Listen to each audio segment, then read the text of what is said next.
Welcome to my channel Saysha mathematics. সায়শা ম্যাথমেটিক্সে আজকে আমি তোমাদের করাবো এই একটা সৃজনশীল অঙ্ক, যেটা হচ্ছে চট্টগ্রাম বোর্ড 2015। এটা হচ্ছে এই যে তোমাদের যে আমি এরকম টাইপের একটা অঙ্ক করিয়েছিলাম, এই অঙ্কের উপরে সৃজনশীল।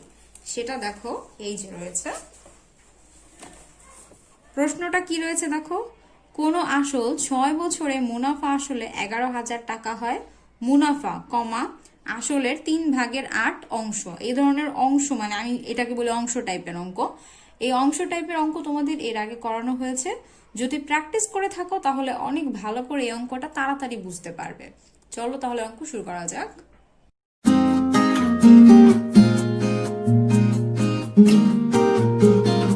এই অঙ্কের ক নাম্বারে রয়েছে ক সরল মুনাফা ও চক্রবৃদ্ধি মুনাফার সূত্র। আই থিঙ্ক তোমরা এতদিনে সরল মুনাফা এবং চক্রবৃদ্ধি মুনাফার সূত্র অবশ্যই মুখস্থ করে ফেলেছ।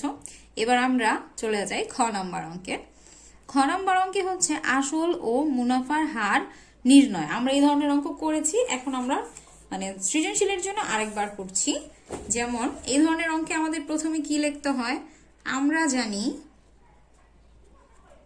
মানে অঙ্কের টাইপটা ডিসাইড করার পর আমরা কোন টাইপের অঙ্কে যাব সেটা আমরা চুজ করব। আমরা জানি আসল প্লাস মুনাফা ইকুয়াল টু মুনাফা আসল।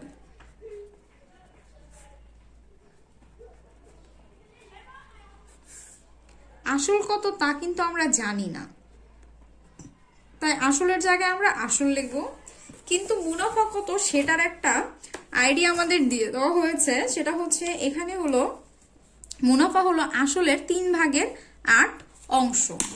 এটাকে এখন আমরা লিখব আসলের অংশ। কথাটা আসলে এখানে লেখার কোনো দরকার নেই।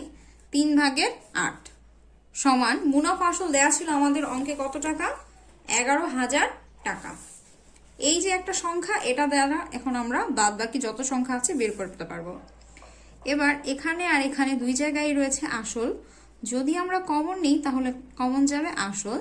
এখানে আসল গেলে থাকবে 1 অঙ্কের প্লাস, এখানে থাকবে 3/8, 3/8, আর এখানে থাকবে 11,000।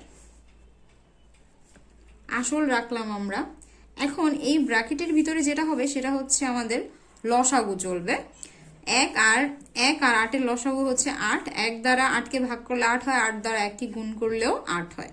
তারপরে যেটা আসে প্লাস, 8 দ্বারা যদি আমরা 8কে ভাগ করি তাহলে ভাগফল হয় 1, এবং 1 দ্বারা যদি আমরা 3কে গুণ করি তাহলে সেটা হয় 3। আর এখানে বাকি রইল আমাদের 11,000।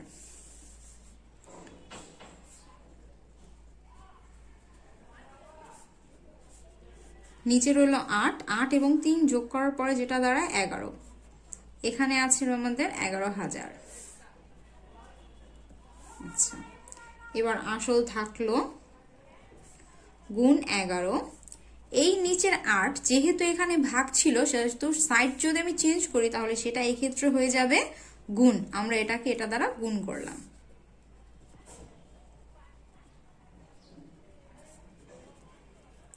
যদি আমরা 11,000 দ্বারা 8কে গুণ করি তাহলে সেটা দাঁড়ায় এই যে।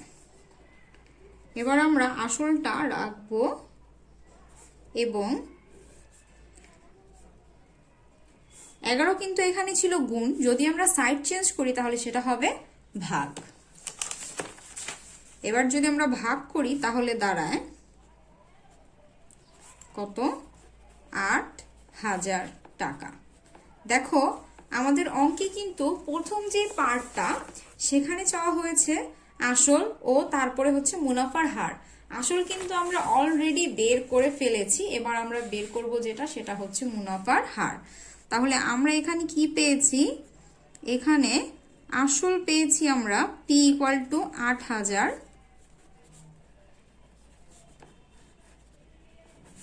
সময় কিন্তু আমাদের অলরেডি উদ্দীপকে দেয়া ছিল। সেটা কি ছিল, সেটা ছিল কোনো আসল 6 বছরে, মানে আমাদের কাছে সময় ছিল 6 বছর। সময় 6 বছর। এবার আমরা যা করব, অঙ্কে কিন্তু আমাদের একটা মুনাফা আসল দেয়া ছিল যেটা হচ্ছে 11,000, এবং আমরা একটা আসল বের করেছি যেটা হচ্ছে 8,000। আমরা কিন্তু অলরেডি জানি যদি আমরা মুনাফা বের করতে চাই তাহলে আমরা মুনাফা আসল থেকে যদি আসলটাকে বাদ দিই তাহলেই কিন্তু আমরা মুনাফাটা পেয়ে যাই। তাহলে আসল মাইনাস মুনাফা আসল মাইনাস আসল সমান সমান মুনাফা। তো এই ক্ষেত্রে মুনাফা আসল ছিল 11,000 টাকা আর আমরা আসল বের করেছি কত 8,000 টাকা। এখন আমরা যদি এটাকে বিয়োগ করি তাহলে আমাদের কাছে থাকে হচ্ছে 3,000 টাকা। দেখো আমাদের পি আছে, এন আছে এবং আই আছে, ইজিলি আমরা আর নির্ণয় করা পারি এবং করতে পারবো। এজন্য আমাদের কি লিখতে হবে? প্রথমে অবশ্যই সরল মুনাফার সূত্রটি লিখতে হবে। আমরা জানি আই সমান সমান পি এন আর। এই কারণে আমি প্রথমে তোমাদের বেসিকটা করেছি, দেখছো ঘুরে ফিরে কিন্তু ওই বেসিকই বারবার চলে আসছে। এবার পি এন আর কে আমি পক্ষান্তর করব, আই কে ওই পাশে নিব। এখানে আমরা যেহেতু বের করব আর, তার মানে এখানে থাকবে আর, এ পাশে আই, পি আর এন এখানে গুণ ছিল, সাইড চেঞ্জ করে সেটা হবে ভাগ। এবার আমরা এটার মান বসাই, মানটা কি হয়? আই এর মান আমাদের কাছে ছিল কত 3,000, পি এর মান ছিল কত আমাদের কাছে 8,000, এই যে 8,000 ছিল, 8,000 গুণ এন এর মান ছিল কত 6।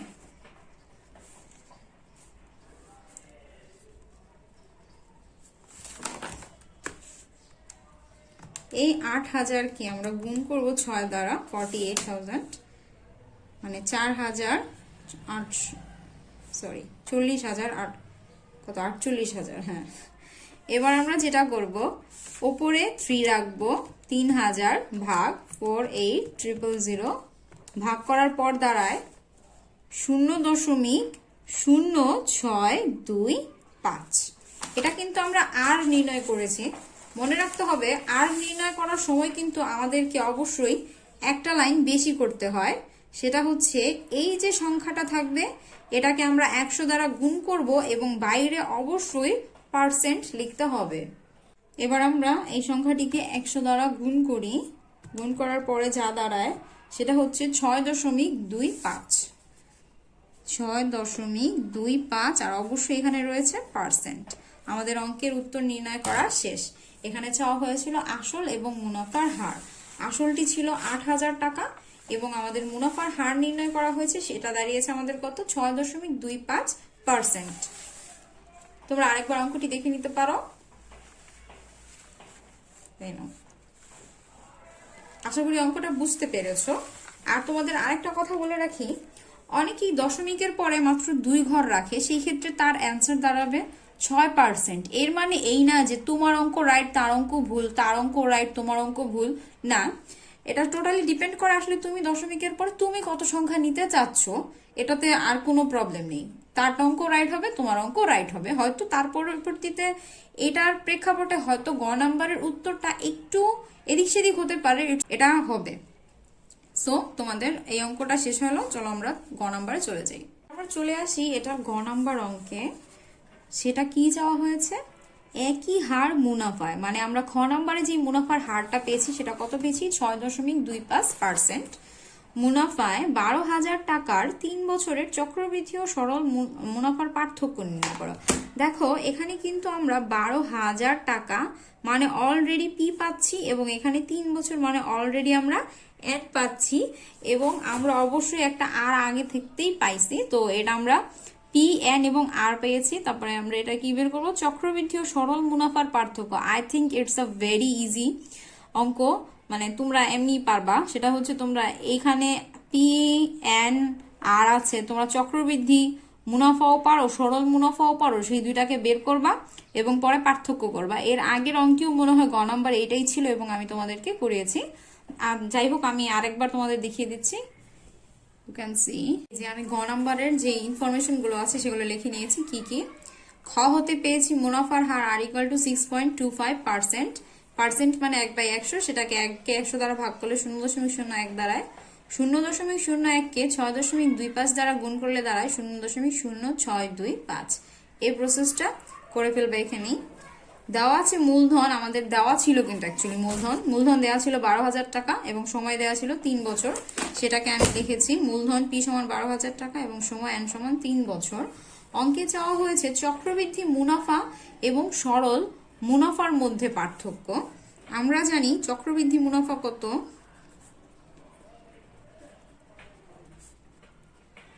চক্রবৃদ্ধি মুনাফার সূত্র দাঁড়ায় হচ্ছে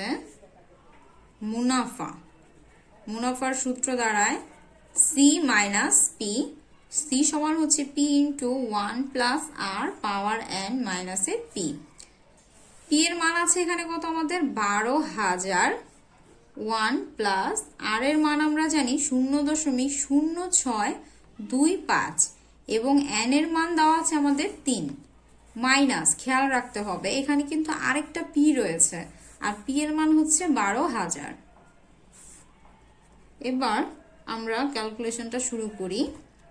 এই যে 0.0625 এটার সাথে যদি আমরা 1 কে যোগ করি তাহলে সেটা দাঁড়ায় 1.0625, যার উপরে রয়েছে 3 এবং খেয়াল রাখতে হবে সাইডে কিন্তু অবশ্যই 12,000 লিখবে, অনেকেরই খেয়াল থাকে না, এই কারণে আমি কথাটা বারবার বলি। এইটার উপরে তোমার পাওয়ার রয়েছে কত 3, তুমি ক্যালকুলেটর এখানে চাপবে এবং 3 দিবে, এটা দাঁড়াবে হচ্ছে এই। এত বড় একটা আমি মানে ডিজিট লেখার কোনো মানে দেখি না। এটাকে আমরা যদি 12,000-এর সাথে অলরেডি গুণ আছে সেই গুণটা করে ফেলি, মানে ক্যালকুলেটরেই থাকলো, দাঁড়ায় হচ্ছে 14,393.5546 মাইনাস অলরেডি রয়েছে আমার কাছে 12,000। এটাকে আমি ক্যালকুলেটরে আবার বিয়োগ করে দিচ্ছি। 12,000-কে বিয়োগ করার পরে দাঁড়ায় 2,393.55। এত বড় সংখ্যা লেখার আর দরকার নেই, দশমিকের পরবর্তী আমি 2টা সংখ্যা রাখলাম এবং 3 নম্বর সংখ্যাটা যেহেতু 4 তার মানে আমার আর কোনো ক্যালকুলেশনের দরকার পড়ছে না। যদি 3 নম্বর সংখ্যাটা 5 অথবা 5-এর বেশি হতো তাহলে তার পূর্বের সংখ্যার সাথে 1 যোগ করতে হতো, আর এখন যেহেতু 3 নম্বর সংখ্যাটা 4 মানে সেটা 5-এর ছোট, তার মানে এই প্রসেসটা আমাদেরকে করতে হচ্ছে না। যেটা করব সেটা হচ্ছে সরল মুনাফা বের করব। আবার আমরা জানি সরল মুনাফা ইকুয়াল টু পি এন, আর পি এর মান আমাদের কাছে দেওয়া আছে 12,000, এন রয়েছে আমাদের 3 বছর এবং আর আমরা জানি 0.0625। এদেরকে একসাথে ক্যালকুলেটরে উঠে গুণ করে দাও, অ্যান্সার পেয়ে যাবে কত 12,000 গুণ 3 গুণ 0.0625, রেজাল্ট দ্বারা 2,250 টাকা। 2,250 টাকা।